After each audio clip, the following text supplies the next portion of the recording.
Welcome to another reading from the book Power of Purity by Mohanji.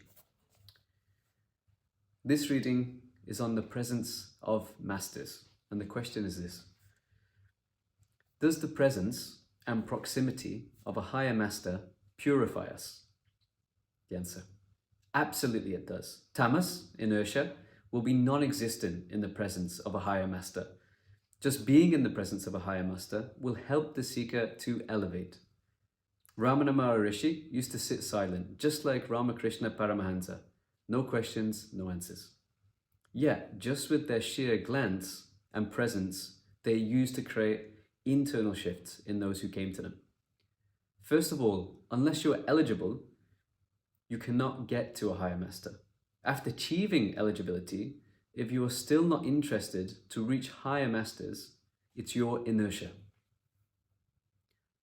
Understand that higher masters are most ordinary. They are unassuming. They will never pretend. They will confuse seekers. This is their style of filtering seekers. Those who have the eyes will see, others will go after flashy substance and pay huge amounts of money to get salvation, in quotation marks. This also might indirectly aid the lesser attachments. Eventually, the seeker becomes truly eligible and the master appears.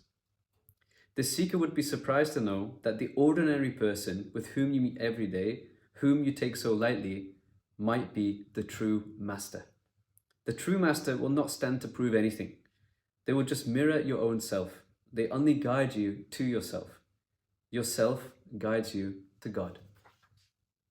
So that's a short answer on the presence of masters.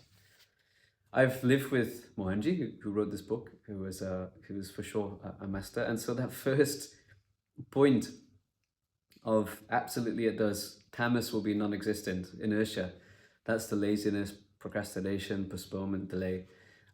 It can't exist in the presence of a master. They really kick people's butts because for them, time is precious.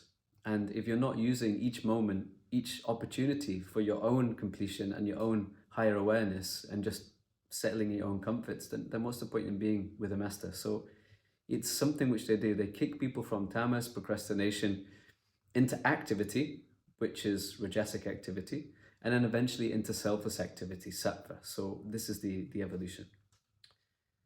Also here it says that the most ordinary. I think this is something very interesting to note, that a true master will never really seek to prove anything. They will never need to display anything. That's not their nature. Essentially, they're available for people. And those who connect, and they take care of them, guide them into higher awareness. And those who don't, well, it's fine as well. So they're never eager to prove. They're never eager to show. And in fact, many times, they'll probably even do something specifically to confuse a potential seeker. I'll give an example of Mohanji. Someone had come to him, and I think this person must have known about Satya Sai Baba, who used to materialize vibhuti with his hand. And he'd asked Mohanji, "Can I have some vibhuti, please?" So Mohanji is conducting a satsang, and afterwards people come to speak to him, and he's answering the questions. And so this man had come to speak to him, and he said, "You want some vibhuti?" He said, "I'm sorry, I didn't bring any." And he said, no, I want you to, materialize it. And so he said, "I'm sorry, I don't know how to make this happen."